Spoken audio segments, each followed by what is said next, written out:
तो साथियों नमस्कार, स्वागत है आप सबका आज के इस एपिसोड में। आशा करता हूं कि आप सब बहुत अच्छे होंगे। बहुत दिनों बाद आपसे मुलाकात हो रही है, जैसे सदियां बीत गई। आज हम लोग रीतिकाल के कुछ और महत्वपूर्ण प्रश्नों की श्रृंखला के साथ बहुत ही अच्छे प्रश्नों के साथ उपस्थित हैं और बढ़िया से इन सारे सवालों के जवाब ढूंढेंगे। और फटाफट आप लोग लाइक कर दीजिए और कमेंट बॉक्स में आ जाइए और शुरू करते हैं आज के सबसे पहले सवाल के साथ। आज का सबसे पहला सवाल जो है कि बिहारी का गागर में सागर भरने का जो गुण इतना प्रसिद्ध है वह बहुत कुछ रूढ़ की स्थापना से ही संभव हुआ, यह कथन किस लेखक का है? साथियों आप जानते हैं कि रामचंद्र शुक्ल जो है वो हजारी प्रसाद द्विवेदी की जब बात करते हैं, रामचंद्र शुक्ल जब बात करते हैं रामचंद्र शुक्ल जब बात करते हैं बिहारी की, तो वो कहते हैं कि गागर में सागर भरने का जो इन्होंने काम किया है वह रूढ़ की स्थापना से हुआ। यानी कौन सी रूढ़ी? जो रीतिकाल में रूढ़ियां चल रही थी उन रूढ़ियों को, और वो रूढ़ियां आई कहां से थी? तो वो रूढ़ियां आई थी साहित्य शास्त्र से। साहित्य शास्त्र किसका है? संस्कृत का। यानी संस्कृत के साहित्य शास्त्र, काव्य शास्त्र में जो काव्य की रूढ़ियां थी उन्हीं रूढ़ियों को आधार बनाकर ही इन्होंने गागर में सागर भरने का काम किया है। तो इस प्रकार से, और ये कहते हैं कि इनका जो प्रेम है वो उच्च भूमि पर नहीं पहुंच पाता, थोड़ा सा नीचे ही रह जाता है। इस प्रकार से बी ऑप्शन सही है। चलिए देखते हैं कौन कौन आए हैं। तो रीता शर्मा, अरुणदीप जी, मीना चौधरी, दीपा और रितिमा, राजकुमार, उषा और धनंजय जी। चलिए सबका स्वागत है। शुरू करते हैं सवाल नंबर 2 से। रसवंत कवितन को रसजों अखरान के ऊपर है छलके, इस पंक्ति उस पंक्ति किस कवि के द्वारा, माने यह पंक्ति किस कवि के द्वारा रचित है? तो रसवंत कवित्व को रस जो अखरान के ऊपर छलके, यह किसके ऊपर है? अब देखिए यह पंक्ति उसी के द्वारा लिखी गई है जिसने क्या लिखा है? कवि कुल कल्प तरु, जिन्होंने लिखा है। यानी आखिन मुंदबो के मिस आनी अचानक पीठ उरोज लगावे, यह पंक्ति भी किसकी है? चिंतामणि की है। ठीक है, एक पंक्ति और इनकी आती है, जैसे कुलपति मिश्र की जगते अद्भुत लोकोत्तर चमत्कार यह लक्षण में करियो। इसी तरीके से यहां पर केशवदास की बात करें तो केशवदास की एक पंक्ति बहुत महत्वपूर्ण है। केशव केसन अस करी बौरही जस न कराही, चंद्र बदनी मृगलोचनी बाबा कहीं कहीं जाही। तो इस तरीके से यहां पर जो राइट आंसर होगा वह डी होगा। अगला सवाल है, अति सूधो स्नेह को मार्ग हैं, जहां नैकू सयानप बांक नहीं।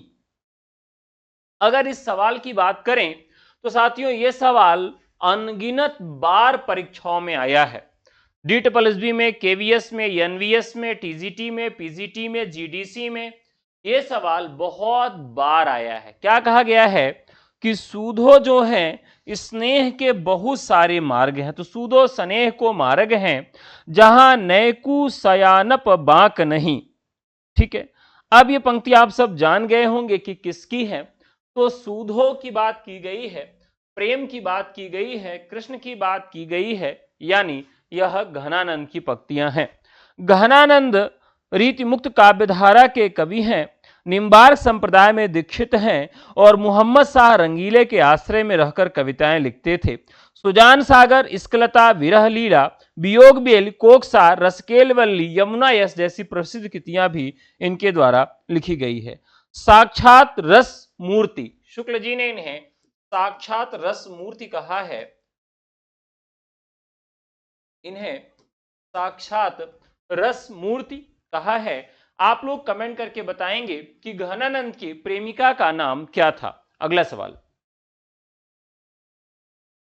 रीतिकालीन कवि भूषण की कविता का मुख्य संवेदनात्मक स्वर क्या है? मुख्य संवेदनात्मक स्वर क्या है? बहुत ध्यान से समझिएगा। रीतिकालीन कवि भूषण क्या है? वीरतापूर्ण कविताएं लिखते हैं, वीर परक कविताएं लिखते हैं और जिसके दरबार में रहते हैं उसी के अनुसार कविताएं लिखते हैं। तो मुख्य संवेदनात्मक स्वर क्या है? श्रृंगारिक है, तो श्रृंगारिक नहीं है, व्यंग भी नहीं लिखते हैं, करुणारिक भी नहीं लिखते हैं, प्रशस्ति परक लिखते हैं। यानी उस रचनाकार, यह रचनाकार उस राजा की प्रशस्ति लिखता है जिसके दरबार में रहता है। तो इस तरीके से 4 का सी सही हो जाएगा, प्रशस्ति परक। मोस्ट इंपॉर्टेंट क्वेश्चन था ये। अगला सवाल है, केशवदास के कृतित्व विषय कौन सा कथन सही नहीं है? ये मोस्ट इंपॉर्टेंट क्वेश्चन है और ये प्रश्न आप देखें तो यूजीसी में भी पूछा गया है, असिस्टेंट प्रोफेसर में भी पूछा गया है और राजस्थान में ग्रेड 1 में भी यह क्वेश्चन पूछा गया है। सुजान प्रेमिका का नाम है, एकदम सही बात है। केशवदास के कृतित्व विषय कौन सा कथन सही नहीं है? रामचंद्रिका में कथा के क्रमबद्ध रूप और अवसर के अनुकूल विस्तार संकोच का विशेष ध्यान रखा गया। इनकी सबसे अधिक कल्पना अलंकार संबंधी है। चमत्कार प्रदर्शन के कारण इनकी रचनाओं में भाव पक्ष की अपेक्षा कला पक्ष प्रधान हो गया है। कवि प्रिया, रसिक प्रिया और छंदमाला इनके लक्षण ग्रंथ हैं। बहुत ही महत्वपूर्ण सवाल है, यहां कौन सा कथन सही नहीं है? तो रामचंद्रिका में कथा में क्रमबद्ध रूप और अवसर के अनुकूल विस्तार संकोच का विशेष ध्यान रखा गया है। साथियों, यही गलती उन्होंने कर दी थी, यही गलती उन्होंने कर दी थी कि कहीं भी उन्होंने इसका ध्यान ही नहीं रखा। कहां पर विस्तार देना है यह भी उनको नहीं मालूम है, कहां पर संकुचन करना है यह भी उनको नहीं मालूम है, जिसकी वजह से यह बहुत ही रचना कठिन हो गई और बहुत सारे उसे कठिन काव्य का प्रेत भी कहने लगे। कुछ लोग यह भी कहने लगे कि केशव को कभी हृदय नहीं मिला है और यह काव्य न होकर नाटक हो गया और नाटक में भी इसमें कथा जो संवाद है वह प्रमुख हो गया। तो कथा संवाद की प्रमुखता हो गई और विस्तार भी नहीं दिया गया, संकोच भी नहीं किया गया। इस अनुसार ऑप्शन ए सही है। इनकी सबसे अधिक कल्पना अलंकार संबंधी है। ठीक है, एकदम सही बात है, क्योंकि ये अलंकारवादी कवियों के अंतर्गत आते हैं, इसलिए शुक्ल जी इनको रीतिकाल का प्रवर्तक नहीं मानते और इन्हें भक्ति काल में रखते हैं। चमत्कार प्रदर्शन के कारण इनकी रचनाओं में भाव पक्ष की अपेक्षा कला पक्ष प्रधान हो गया है। एकदम सही बात है। तो जिस बात को ये लिखना चाहते हैं वह बात की भाव नहीं, भाव प्रवणता नहीं पहुंच पाती। तुलसीदास से मिलने जाते हैं, तुलसीदास जी इनसे नहीं मिलते हैं या उस तरह से नहीं मिलते हैं जिससे नाराज होकर ये प्रभाव जमाने के लिए बहुत कठिन कठिन छंदों का, अलंकारों का प्रयोग करके राम काव्य लिखते हैं। तो यानी ये भाव पक्ष की अपेक्षा कला पक्ष प्रधान हो जाता है। कला पक्ष का मतलब होता है कि रस, छंद, अलंकार या कविता की बुनावट के जो भी उसमें टूल्स लगते हैं वो अधिक हो जाते हैं। कवि प्रिया, रसिक प्रिया और छंदमाला, छंदमाल इनके लक्षण ग्रंथ हैं। मतिराम से संबंधित कौन सा कथन सही नहीं है? मतिराम से संबंधित कौन सा कथन सही नहीं है? रसराज और ललित ललाम इनकी विशिष्ट ख्याति के मुख्य आधार हैं। रसराज श्रृंगार रस और नायिका भेद का ग्रंथ है। रसराज के नायक नायिका अत्यधिक चतुर और क्रिया विदग्ध हैं। ललित ललाम में अलंकारों के लक्षण और उदाहरण दिए गए हैं। ध्यान रखिएगा, बहुत ही महत्वपूर्ण सवाल है। अब देखिए, रसराज और ललित ललाम इनकी विशिष्ट ख्याति के प्राप्त का आधार है। एकदम सही बात है। रसराज श्रृंगार और जो है रसराज और श्रृंगारस नायिका भेद का ग्रंथ है, ये भी एकदम बात सही है। रसराज के नायक नायिका अत्यधिक चतुर और क्रिया विदग्ध है, ये बात इनकी गलत है। तो इसमें नहीं पूछा है तो ऑप्शन सी सही होगा। ललित ललाम में अलंकारों के लक्षण और उदाहरण दिए गए हैं। मैंने आपको याद करने का एक ट्रिक बताया था कि ललित ललाम, ललित जो है वो लगाम पहनता है। क्यों पहनता है? अलंकार के लिए, आभूषण के लिए पहनता है, यानी अलंकार विषयक ग्रंथ है। तो ऑप्शन सी आपका सही हो जाएगा। तो इसमें पुष्पा राय ने, राजकुमार ने, कल्पना ने, रतिमा ने, संगीता ने, अमित सिंह, अमृता जी ने, मीना चौधरी ने, उषा, सबने लगभग सी जवाब दिया है। बहुत अच्छा। चलिए अगले सवाल पे चलते हैं। कौन सा कथन भूषण के व्यक्तित्व और कृतित्व के संदर्भ में सही नहीं है? अब बात की गई है भूषण की। इनकी कविता वीरस प्रधान है। शिवराज भूषण और छत्रसाल दशक इनके प्रबंध महाकाव्य हैं। रुद्र सोलंकी ने इन्हें भूषण उपाधि से विभूषित किया। रीतिकार के रूप में इन्हें अधिक सफलता नहीं मिली। चलिए अब ध्यान रखिएगा, तो यहां साथियों बात करें तो शिवराज भूषण और छत्रसाल इनके प्रबंध काव्य हैं। उपयुक्त कथन,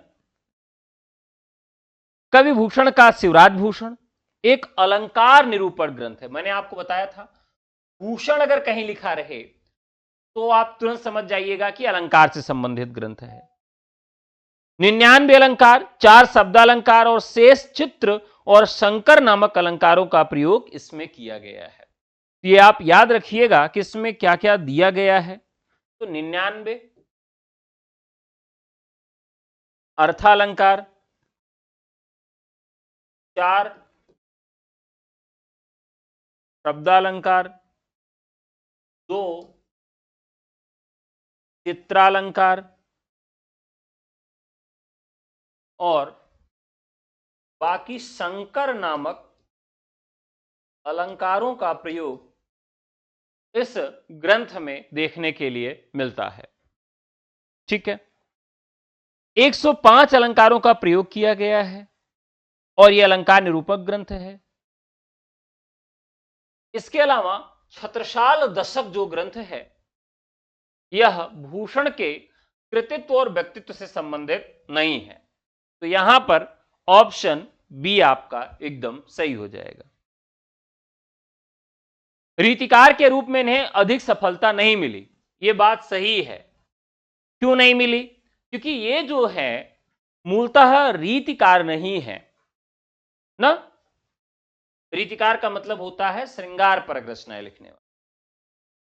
देवकृत सुख सागर तरंग को नायिका भेद का एक विश्वकोश समझना चाहिए। किसका कथन है? कवि देव का सुख सागर तरंग इनका अंतिम लक्षण ग्रंथ माना जाता है, जो कि पिहनी के अकबर अली खां को समर्पित है। सुख सागर तरंग प्रायः अनेक ग्रंथों से लिए हुए कवित्वों का संग्रह है। इसका संपादन 1897 में मिश्र बंधुओं के पिता बालदत्त मिश्र ने किया था। तो 1897 में बालदत्त मिश्र ने इसका संपादन किया। और ये कौन थे? ये मिश्र बंधुओं के पिता थे।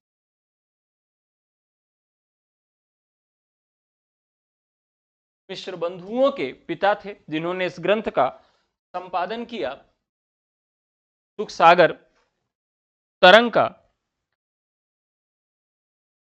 ठीक है, अब रीतिकाल के कवियों में ये बड़े ही प्रगल्भ और प्रतिभा संपन्न कवि थे, ऐसी बात रामचंद्र शुक्ल कहते हैं। अब यहां देखिए कि देवकृत सुख सागर तरंग, तो राइट आंसर हो जाएगा यहां पर डॉक्टर नगेंद्र। तो मीना जी ने ए ऑप्शन दिया है, पुष्पा जी ने सी दिया है, कल्पना ने ए दिया है और शिप्रा ने भी ए दिया है। बहुत बढ़िया। अगला सवाल लेते हैं। स्थापना है कि जिस कवि में कल्पना की समाहार शक्ति के साथ भाषा की समाज शक्ति जितनी ही अधिक होगी उतना ही वह मुक्तक रचना में सफल होगा। यह क्षमता बिहारी में पूर्ण रूप से वर्तमान थी। ध्यान रखिएगा कि जिस कवि में कल्पना की समाहार शक्ति के साथ भाषा की समाज शक्ति जितनी अधिक होगी उतना वह मुक्तक की रचना में सफल होगा। यह कथन कितना सही है? यानी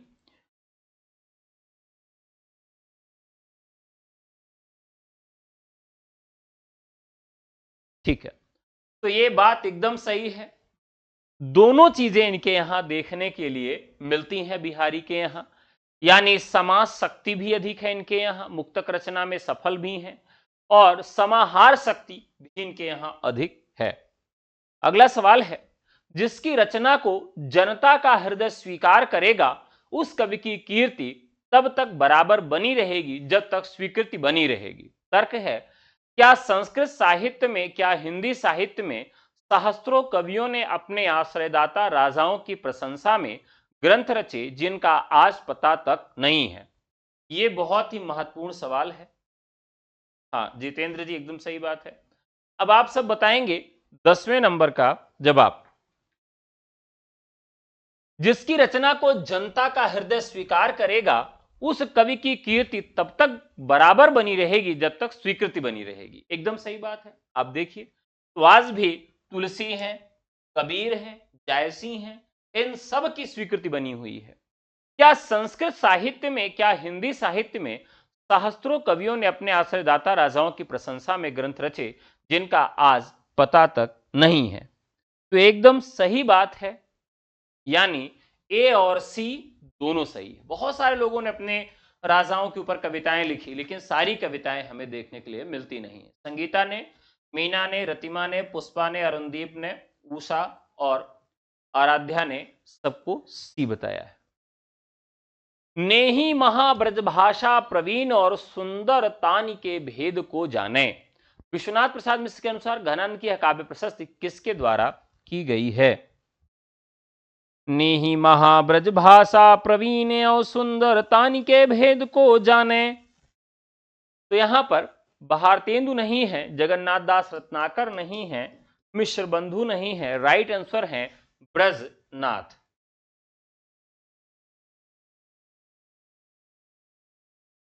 माइंड काम नहीं कर रहा है? अच्छा, मुंह धो लीजिए, सही हो जाएगा। इनका सा अर्थ सौष्ठव और नॉनमेष बिरले ही कवियों में मिलता है। रीतिकाल के कवियों में ये बड़े ही प्रगल्भ और प्रतिभा संपन्न कवि थे। शुक्ल जी का उक्त मत किस कवि के विषय में है? बहुत ही महत्वपूर्ण सवाल है। ठीक है, तो देखिए यहां पर क्या किया गया है, कविता उनकी श्रृंगारी है पर प्रेम की उच्च भूमि पर नहीं पहुंची, नीचे ही रह जाती है।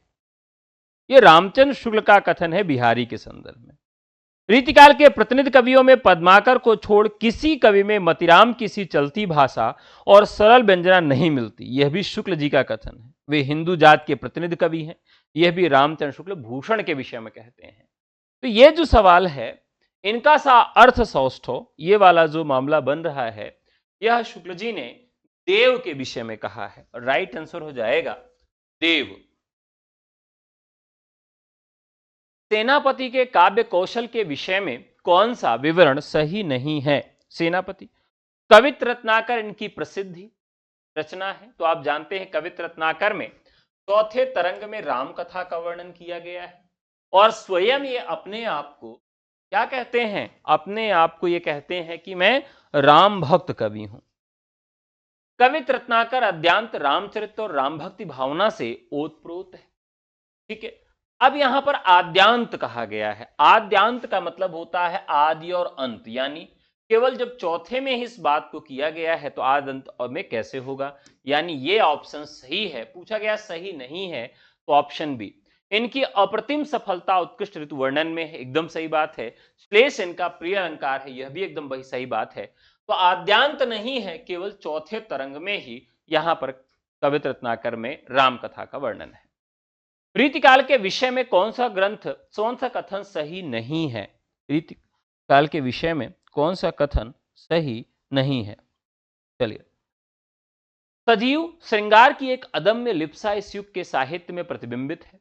कुछ रचनाओं में मुख्यतः काव्यशास्त्र सिद्धांतों को छंदोबद्ध किया गया, तो कुछ रचनाएं लक्षण मुक्त हैं। इस काल के रीति ग्रंथ लक्षण ग्रंथ संस्कृत लक्षण ग्रंथों की छाया से पूर्णतया मुक्त हैं। रीति काव्य के विकास में तत्कालीन राजनीतिक सामाजिक परिस्थितियों का महत्वपूर्ण योग रहा है। बहुत ही महत्वपूर्ण सवाल है, चलिए फटाफट जवाब दीजिएगा।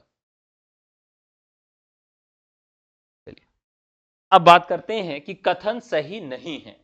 देखिए, इस तरह का बहुत सवाल गलत होता है जब भी आपके ऑप्शन में नहीं लिखा रहता है। इस काल के रीति ग्रंथ लक्षण ग्रंथ संस्कृत लक्षण ग्रंथों की छाया से पूर्णतया मुक्त हैं। तो भैया अगर ये बात आप कह देंगे पूरा का पूरा रीतिकाल जो है वह रीति मुक्त नहीं है, ठीक है, और रीति का अनुसरण किया गया है। जी हां जितेंद्र जी, तो इस तरीके से राइट आंसर हो जाएगा आपका सी। अगला सवाल, आचार्य लोग तो कविता करने की रीति सिखाते हैं, मानो वह संसार से कहते हैं कि अमुकामुक विषयों के वर्णनों में अमुक प्रकार के कथन उपयोगी हैं और अमुक प्रकार के अनुपयोगी। यह कथन किसका है? बताइए। रामकुमार वर्मा, मिश्र बंधु, विश्वनाथ प्रसाद मिश्र और डॉक्टर नगेंद्र। पंडित विश्वनाथ मिश्र ने रीतिकाल को श्रृंगार काल कहा, रमाशंकर शुक्ल रसाल ने कला काल, नगेंद्र आचार्य रामचंद्र शुक्ल ने नामकरण रीतिकाल को मान्यता प्रदान की है। यहां पर जो राइट आंसर है वह है मिश्र बंधुओं का। यह कथन किसका है? मिश्र बंधुओं का है। बहुत ही अच्छा सवाल है कि आचार्य लोग तो कविता करने की रीति सिखाते हैं, मानो वह संसार से यह कहते हैं कि अमुकामुक विषयों के वर्णनों में अमुक प्रकार के कथन उपयोगी हैं और अमुक प्रकार के अनुपयोगी। यह कथन किसका है? मिश्र बंधु राइट आंसर। अगला सवाल है, मतिराम जी रसराज के समान पद्माकर जी का भी काव्य रसिकों और अभ्यासियों दोनों का कंठाहार रहा है। वास्तव में यह श्रृंगार रस का सार ग्रंथ सा प्रतीत होता है। शुक्ल जी का यह कथन पद्माकर की किस रचना के संदर्भ में कहा गया है? बहुत ही महत्वपूर्ण है। अब ध्यान रखिएगा, पद्माभरण पर नहीं, हिम्मत बहादुर बिरदावली पर नहीं, जगत विनोद पर ध्यान रखिएगा। मतिराम की रसराज के समान पद्माकर जी का यह काव्य रसिकों और अभ्यासियों दोनों का कंठाहार रहा है। वास्तव में यह श्रृंगार रस का सार ग्रंथ सा प्रतीत होता है। शुक्ल जी ने यह कथन पद्माकर की जगत विनोद नामक रचना पर कहा है। एक बार सब लोग लाइक कर दीजिएगा। अगर आप सबको सवाल अच्छे लग रहे हो आज के, तो लाइक जरूर करिएगा। अगला सवाल है, निम्नलिखित कथनों से संबंधित सही विकल्प चुनिए।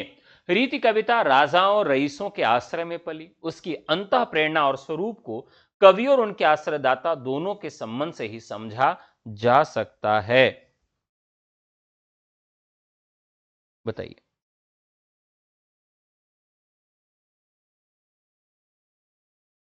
अब देखिए, यह बात तो एकदम सही है कि ये रीतिकाल के राजाओं और रईसों के आश्रय में पली, क्योंकि ज्यादातर कवि कौन है? आश्रयदाता है। उसकी अंतः प्रेरणा और स्वरूप को कवि और उनके आश्रयदाता दोनों के संबंधों से समझा जा सकता है। तो अगर दोनों के अंतः संबंधों को आप नहीं जानते हैं कि किसके दरबार में रहते थे, किस प्रकार का समय था, किस प्रकार की रचनाओं को प्रमुखता दी जा रही थी, तो आप पूरे रीतिकाल को नहीं समझ सकते हैं। तो इस तरीके से ए और बी दोनों कथन आपके सही हैं, यानी ऑप्शन ए सही। ठीक है, चलिए अगला सवाल है, रीतिकाल लगभग कितनी शताब्दियों तक चला? रीतिकाल लगभग कितने शताब्दियों तक चला? बताइए। अगर आप रीतिकाल का समय निकालें तो 1050 से 1375, 1375 से 1700 और 1700 से 1900 ना।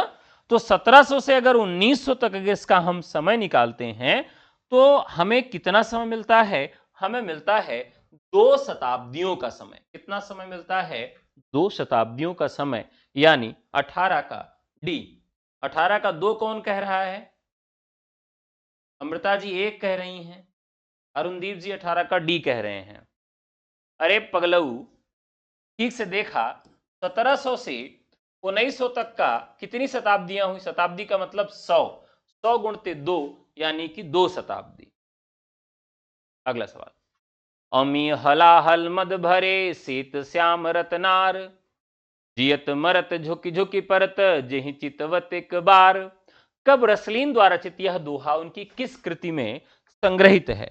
तो कई बार तो पूछा जाता है किसकी कृति है, लेकिन यहां पूछा गया है कि किस कृति से लिया गया है। रसलीन का मूल नाम क्या था? सैयद गुलाब नवी था। कई बार पूछा गया है। सैयद गुलाब नवी था।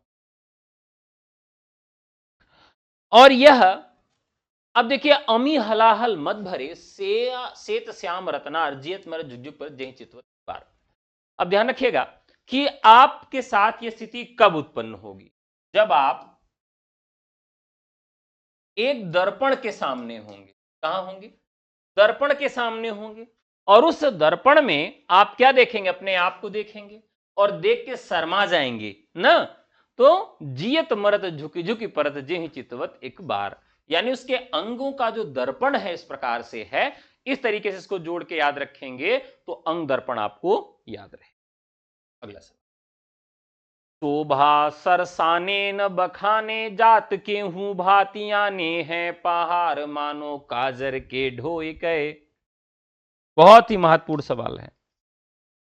शोभा सरसाने न बखाने, जात की तु भात आने पहाड़, मानो काजर को ढोए गए।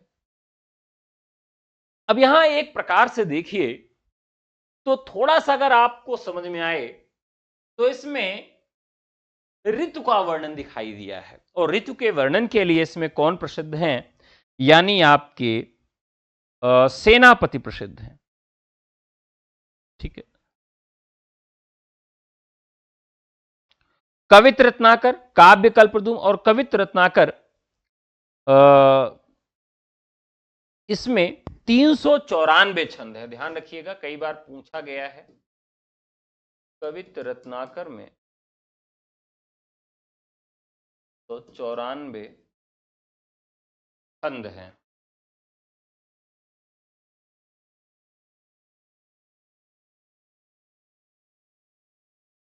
सेनापति घनानंद की कविता से संबंधित सही तथ्य है।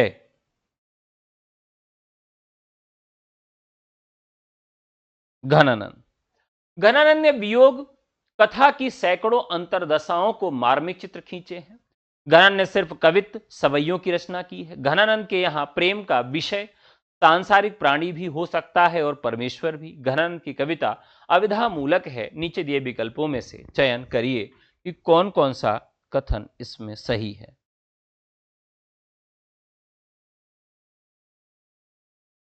तो घनानंद ने वियोग व्यथा की सैकड़ों अंतरदशाओं का मार्मिक चित्र खींचा। वियोग के तो कवि है ही है, ठीक है। घनानंद ने वियोग व्यथा की सैकड़ों, घनानंद ने सिर्फ कवि सहयोग की रचना की, नहीं भाई, इसके अलावा भी है। घनानंद के यहां प्रेम का विषय सांसारिक प्राणी भी हो सकता है और परमेश्वर भी, एकदम सही बात है। घनानंद की कविता अविधा मूलक है, नहीं, अविधा में कविता नहीं लिखते हैं ये, अविधा में कविता नहीं लिखते हैं, थोड़ी बहुत लिख सकते हैं। तो यहां पर एक और 3 ऑप्शन सही है, यानी B is the right answer. तो यहां पर पंकज जी ने 21 का आ कहा है, संगीता जी ने 20 का सी, उषा ने जी 20 का बी। चलिए, तो राइट आंसर जाएगा 21 का बी। तो पर वारों उर्वशी सुन राधिके सुजान, तू मोहन की उर्वशी है उर्वशी समान। इस दोहे में सखी राधा से क्या कह रही है? इसमें सखी राधा से क्या कह रही है? साथियों, अगर आप होली पर कोई भी बैच लेना चाहते हैं, चाहे वो बीपीएससी टीयर 4 का हो, चाहे DSSB टीजीटी पीजीटी का हो, चाहे एलटी ग्रेड जेआईसी प्रवक्ता का हो, चाहे असिस्टेंट प्रोफेसर का हो, या फिर यूपी टीजीटी पीजीटी का रिवीजन बैच हो, आपको भारी भरकम छूट मिलेगी केवल व्हाट्सएप करने पर। हमारा नंबर नोट कर लें, 9628 95 92 37। आज ही व्हाट्सएप करिए, हमारी टीम आपसे खुद संपर्क करेगी। तो यहां पर क्या है कि राधा से क्या कह रही है? राधा के रूप की तारीफ कर नायक से प्रेम करने के लिए उत्कंठित करती है, नायक की बेवफाई के कारण उससे दूर रहने की सलाह देती है, नायक की धृष्टता के कारण मना करने के लिए कहती है, मना करने को कहती है, राधा के रूप की तारीफ करके उसका मान छुड़ाती है। एकदम बताइए। बिहारी सतसई से लिखी गई रचना है। इसमें क्या करती है जो सखी है? आंखें बंद हो जा रही हैं, जाके मुंह धुल लीजिए, खूब जो नींद आ रही है वो चली जाएगी। तो यहां पर राधा के रूप की तारीफ करके उसका मान छुड़ाती है, यानी यह राइट आंसर। अगला सवाल, यह पंक्ति किस कवि की प्रशस्ति में कही गई है? चाह के रंग में भीजो हियो, बिछुरे मिले प्रीतम, शांति न माने।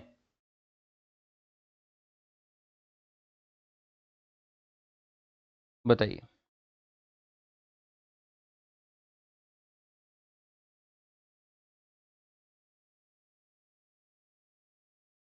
तो यह पंक्ति कही गई है गहनानंद के संदर्भ में। किसके संदर्भ में कही गई है? तो यह गहनानंद के संदर्भ में कही गई है। आचार्य रामचंद्र घुलानंद के विषय में कहते हैं, इनके सी विशुद्ध सरस और शक्तिशालिनी ब्रजभाषा लिखने में और कोई कभी समर्थ नहीं हुआ। रचना काल के अनुसार निम्नलिखित काव्य कृतियों का सही क्रम बताइए। ध्यान रखिएगा। अब इसमें एक रचना है ललित ललाम। तो ललित ललाम 1664 की रचना है। भाव विलास 1689 की रचना है। श्रृंगार निर्णय 1750 और पद्माकर सबसे अंत में आते हैं। तो इनकी रचना जगत विनोद 1803 से 1821 के बीच में मानी जाती है। तो कुल मिलाकर अगर इसे हम क्रम में रखें तो राइट आंसर हो जाएगा ए, ललित ललाम, भाव विलास, श्रृंगार निर्णय और जगत विनोद। अगला सवाल, मेरी भव बाधा हरो राधा नागर सोई, जातन की झाई पर श्याम हरित दुति होई। अब यहां पर बहुत ही महत्वपूर्ण सवाल है। श्याम हरित दुति होई, यहां पर यह रेखांकित है। रेखांकित अंश से क्या संकेतित नहीं है, ध्यान रखिएगा, नहीं है। मन के कलुष का दूर होना, गौरवर्णी राधा का श्यामवर्णी होना, श्याम रंग का हरित वर्ण होना, कृष्ण की कांति का कम होना। तो गौरवर्ण की राधा का श्याम वर्णी होना, श्याम हरित दुति होए।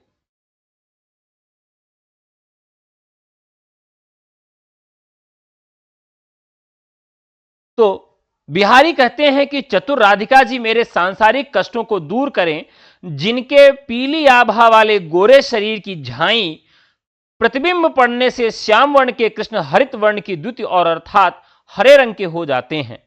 तो यहां पर जो हमारा ऑप्शन है वह बी ऑप्शन आपका सही होगा। बहुत ही महत्वपूर्ण सवाल है। तो वो क्या कहते हैं कि पीली आभा गोरे शरीर की झाई से श्याम वर्ण के जो कृष्ण हैं वो हरित रंग, हरे रंग के हो जाते हैं। ये बात कही गई है दोहे में। अगला सवाल, सनी कज्जल चख झख लगन उपज्यो सुदिन सनेहु, क्यों न नृपति हैं भोगवै लहि सुदेश सब देहु। बहुत ही महत्वपूर्ण सवाल है, बताइए। अब इसमें क्या बताया गया है? सनी कज्जल चख झख लगन उपज्यो सुदिन सनेहु। सुदिन अगर शब्द आपको मालूम हो तो सुदिन का मतलब होता है सु का मतलब शुभ, दिन का मतलब होता है दिन, सुदिन शुभ दिन। तो शुभ दिन को क्या कहा जाता है? कहा जाता है ज्योतिष शास्त्र में जब विवाह देखा जाता है तो सुदिन की खोज की जाती है। ठीक है। सखी नायिका से कह रही कि शनि ग्रह के नेत्र रूपी मीन राशि में स्थित होने से शुभ मुहूर्त में जो स्नेह रूपी शिशु उत्पन्न हुआ है वह राजा होकर संपूर्ण शरीर रूपी सुंदर प्रदेश में क्यों नहीं भोगेगा। तो वाक चातुर यहां पर दिखाया गया है। शनि ग्रह जब मीन राशि में हो तो उस समय जिस शिशु का जन्म होता है वह शिशु ज्योतिष के अनुसार कीर्तिमान राजा होता है। बिहारी को रामचंद्र शुक्ल ने रसवादी और डॉक्टर नगेंद्र ने ध्वनिवादी कवि भी कहा है। और किसने इनकी कविता को शक्कर की रोटी कहा है ये आप सब मुझे कमेंट करके बताएंगे। तो राइट आंसर हो जाएगा ज्योतिषी का ज्ञान। तो परवारों उर्वशी सुन राधिके सुजान, तू मोहन की उर्वशी है उर्वशी समान। में रत्नाकर जी ने उर्वशी का क्रमशः अर्थ क्या किया है बताइए। तो देखिए, तो पर वारों उर्वशी, उर्वशी का मतलब हो गया अप्सरा। ठीक है, अप्सरा। उर में बसी, उर में बसी माने हृदय में, हृदय में बसी, उर में बसी। और उर्वशी यानी जो आपके हृदय पर जो एक आभूषण रखा रहता है यानी भूषण विशेष। ठीक है, तो यहां पर राइट आंसर हो जाएगा ए। बिहारी के किस दोहे में भक्ति का संदर्भ नहीं है? बहुत महत्वपूर्ण सवाल है। जम करी मुह तर हरि परयो, इह धर हरि चितलाऊ, विषय तुषा परिहरिय जो, नर हरि के गुण गाऊ। मेरी भव बाधा हरो राधा, नागर सोई, जातन की झाई परे, ओ श्याम हरित दुति होई। अजो तनो तरौ नाही रहो, श्रुति सेवक एक रंग, नाक बास बेसर लहो, बसी मुख तन कै संग। और फिर चित उत ही रहत, टूटी लाज की लाव, अंग अंग छवि झौर में भयो भयोर की नाव। बहुत ही महत्वपूर्ण सवाल है। यहां बताना है कि किसमें भक्ति का संदर्भ नहीं है। अब देखिए यहां पर फिर चित उत ही रहत, टूट लाज की लाव, अंग अंग छवि में झरो भौर की नाव। अगर आप यहां पर देखें तो बाकी सब में भक्ति का संदर्भ है, जबकि इसमें नहीं है। घनानंद के इस छंद में सुजान के भावात्मक अत्याचारों का कड़ा विरोध किया गया है। तो ये सुजान घनानंद की पंक्ति है। ओह सॉरी, एक मिनट रुकिएगा, नहीं नहीं मैं उल्टा बता दिया। मैं बता रहा था कि फिर चित, बिहारी की बात चल रही। तो बिहारी क्या करें कि फिर चित उत ही रहत, टूट लाज की लाओ। इसमें एक नायिका है, वो नायिका कैसी है? पूर्वा अनुरागी नायिका है, जो पूर्व में अनुराग कर ली है, पूर्वानुरागी नायिका है, उसके विषय में यहां पर बात की गई है। ठीक है।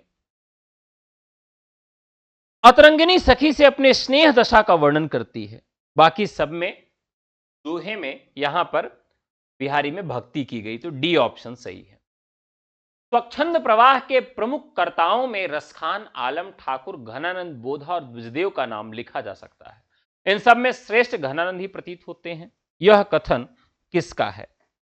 यह कथन किसका है? तो विश्वनाथ प्रसाद मिश्र इसका राइट आंसर होगा। प्रखंड प्रवाह के प्रमुख कर्ताओं में रसखान, आलम, ठाकुर, घनानंद, बोधा और दुजदेव का नाम लिखा जा सकता है। इन सब में श्रेष्ठ घनानंद ही प्रतीत होते हैं। कथन किसका है? विश्वनाथ प्रसाद मिश्र का है। मीत सुजान अनीत करो जिन, हा हा न हूजिए मोह अमोही, और डीठी को और कहूं नहीं ठौर, फिर दृग रावरे रूप की दोही, एक विशास की टेक गहे लगी, आस रहे बसी प्राण बटोही, हो घनानंद जीवन मूल दई, कीत प्यासिन मारत मोही।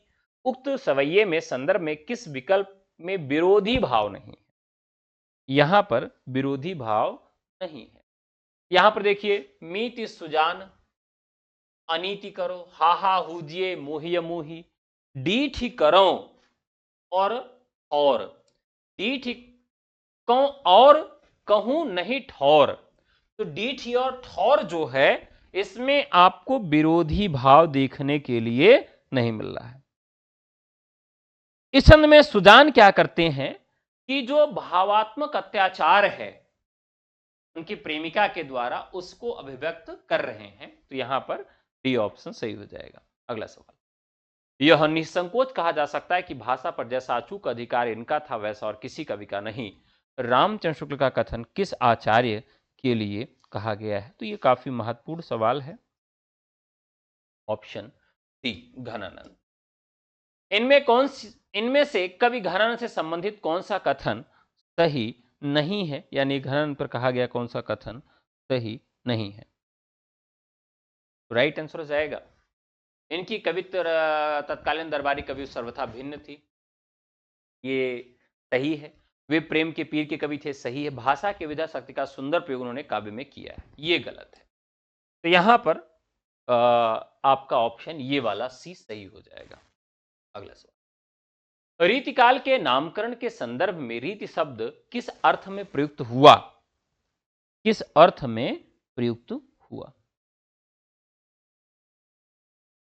तो रीति का मतलब क्या होता है? परंपरा और परिपाटी। परंपरा परिपाटी संस्कृत साहित्य शास्त्र से आई। क्या आई? अलंकार, रस, गुण, ध्वनि, नायिका भेद, यह जो है, यानी ऑप्शन बी। इनमें से महाकवि बिहारी और उनकी सतसई से संबंधित कौन सा कथन सही नहीं है? बताइए। सही नहीं है। तो सतसई में साहित्यिक ब्रजभाषा का प्रयोग हुआ, ठीक है। अनुभवों को चित्रण में बिहारी सिद्धस्त से सही है। लोक ज्ञान, काव्य ज्ञान और शस्त्र ज्ञान तीनों का सुंदर समन्वय, ठीक है। प्रकृति का आलंबन रूप में चित्रण हुआ है, नहीं। मैंने आपको बताया है कि पूरे रीतिकाल में ज्यादातर कवियों ने प्रकृति का उद्दीपन रूप में चित्रण किया है, यानी प्रकृति को देखने के बाद प्रेम जो है और उद्दीप्त हो जाता है, यानी ए ऑप्शन। अगला सवाल। पर कारज देह को धारे फिरे परजन्य, यथारथ हो दारसो निधि नीर सुध के समान करो, सब ही विधि सुंदरता सरसो घनानंद जीवन दायक हो, कबो मोरिये पीर हिरो परसो। इन पंक्तियों में किसे संबोधित किया गया है? इन पंक्तियों में किसे संबोधित किया गया है? तो यहां पर कारज देह को धरो फिर परजन्य जथरत है दारसो निधि धीर सुध के समान। निधि नीर, नीर का मतलब पानी। तब ही विधि सुंदरता सरसो घनानंद जीवन दायक हो, जीवन दायक है पानी। कबो मोरियो पीर हियो परसो, यानी यहां पर हर जगह बादल की बात की गई है। रीतमुक्त कवियों के संदर्भ में इनमें से कौन सा कथन गलत है? रीतमुक्त यानी जो रीति को नहीं मानते हैं। रीतमुक्त कवियों में प्रेम वर्णन को विरह व्यथा में प्रधान है, बात सही है। रीतमुक्त कवियों ने प्राचीन काव्य परंपरा को बड़ी गहराई से ग्रहण किया। इन्होंने ग्रहण नहीं किया है, उसका त्याग किया है, तो ये ऑप्शन सही होगा। रीतमुक्त कवियों में रीतिबद्ध कवियों जैसी इंद्रिय वासना नहीं है, सही बात है। रीतमुक्त काव्य में कवियों की प्रेमानुभूति को आत्माभिव्यक्ति की शैली में स्थान प्राप्त हुआ, यानी बी ऑप्शन सही है। निम्नलिखित में क्या रीतिमुक्त कविता की विशेषता नहीं है? ध्यान रखिएगा, रीतिमुक्त कविता की इसमें विशेषता नहीं है। रीतमुक्त कवियों का प्रेम वर्णन व्यथा प्रधान है, एकदम सही बात है। प्राचीन काव्य परंपरा का अनुसरण इनकी उल्लेखनीय विशेषता है, नहीं भाई, प्राचीन काव्य परंपरा का उल्लेख नहीं करते, इसलिए वो ऑप्शन बी सही है। इनके प्रेम में उदात्तता है, रीतिबद्ध कवियों जैसा इंद्रिय वासना नहीं। इस धारा के काव्य में कवियों की प्रेमानुभूति को आत्मव्यक्ति की शैली में श्यान स्थान प्राप्त हुआ है, यानी सारे ऑप्शन आपके सही है, बी सही नहीं, इसलिए option B is the right answer for this question. रीतिकाल के संदर्भ में रीतिकाव्य किसे कहते हैं?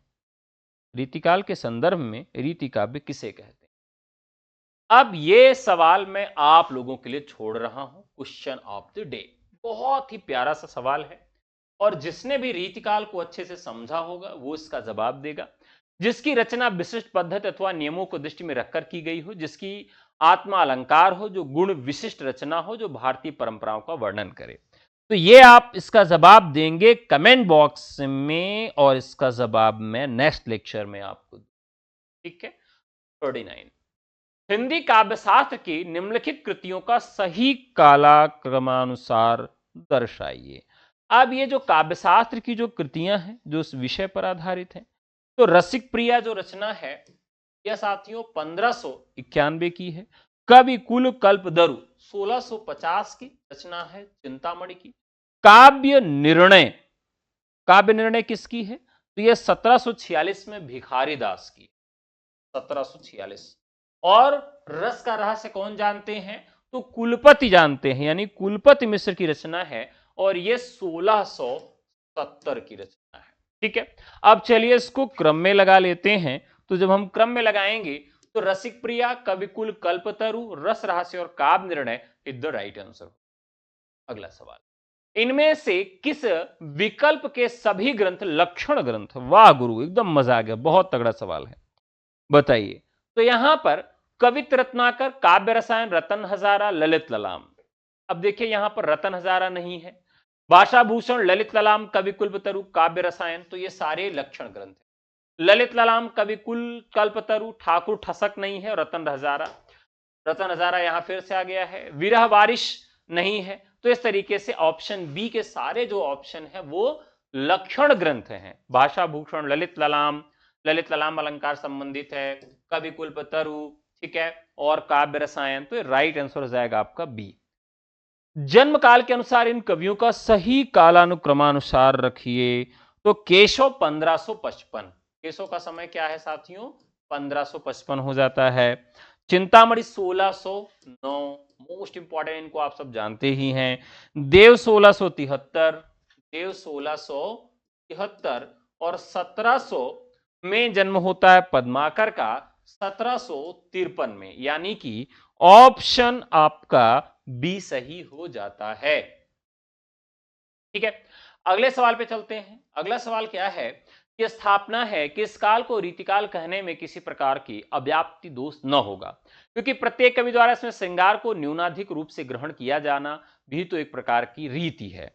चलिए बताइए, तो यहां पर राइट आंसर हो जाएगा दोनों सही है, दोनों ही कथन आपका सही है। उनकी विरह ताप की अत्युक्तियों में दूर की सूझ और नाजुक ख्याली बहुत कुछ, फारसी की शैली है। शुक्ल का यह कथन किस विषय में कहा गया है? तो राइट आंसर जाएगा किसके विषय में, बिहारी के संदर्भ में। उनकी विरह ताप की अत्युक्तियों में दूर की सूझ और नाजुक ख्याली है, यानी कि बहुत ज्यादा उन्होंने इसका प्रयोग किया है। तो शुक्ल जी वैसे भी कहते हैं बिहारी के लिए कि उनका जो प्रेम है वो उच्च भूमि का नहीं है, नीचे ही रह जाता है। रामचंद्र शुक्ल ने पद्माकर की भाव मूर्ति विधानी कल्पना की प्रशंसा क्यों की है? भाव मूर्ति प्रधानी की प्रशंसा, कल्पना प्रशंसा क्यों की है? भाषा की ललित पदावली के कारण, लाक्षणिक शब्दों की छटा के कारण, सुंदर कोमल भावों के कारण।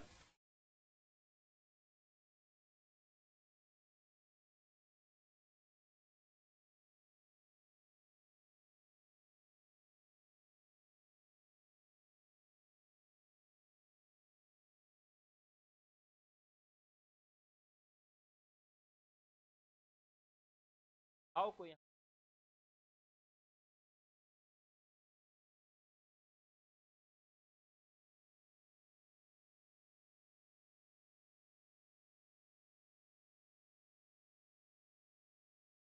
भक्ति भाव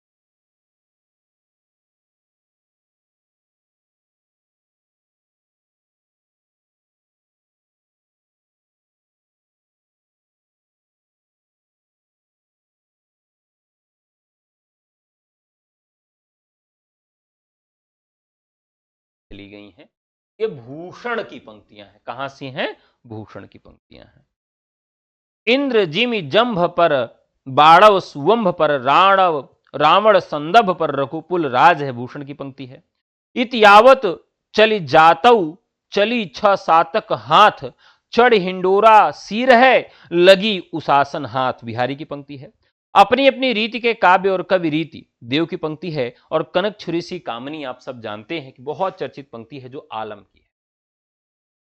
कौनहु कोरिक जतन अब कहीं कर दो कौन, मो मन मोहन रूप मिल पानी में को लौन। इस दोहे के संबंध में क्या सही है? बहुत ही प्यारा सा सवाल है, देखते हैं कितना लोग सही जवाब देते हैं। कौन हूं कोरिक जतन, नायिका का कृष्ण के प्रति अनन्य प्रेम व्यंजित है। नायिका के मन रूपी सरोवर में कृष्ण लावण्य पानी में नमक की तरह घुल गया है। और यह पंक्ति दोहा है बिहारी का। किसका दोहा है? बिहारी का है। यानी ए और बी सही है। इनमें नायिका के प्रति अनन्य प्रेम है और नायिका के मन में प्रेम सरोवर का कृष्ण लावण पानी में नमक की तरह घुल गया है। कृष्ण की रूपा शक्ति, नायिका अपने मन को अलग करना चाहती है, नहीं। कोरिक का अर्थ कचोटना या निम्नलिखित में से, तो यहां पर ए और बी ऑप्शन आपका सही है।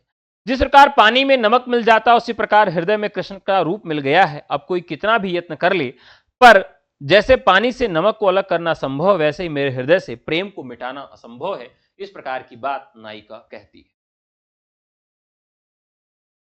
बालिका सपूत कपिकुल पुरहूत, रघुवीर को दूत भरि रूप विकराल को, पंक्तियां किस रचनाकार की हैं? बहुत ही महत्वपूर्ण सवाल यह भी है। तो राइट आंसर हो जाएगा सेनापति का।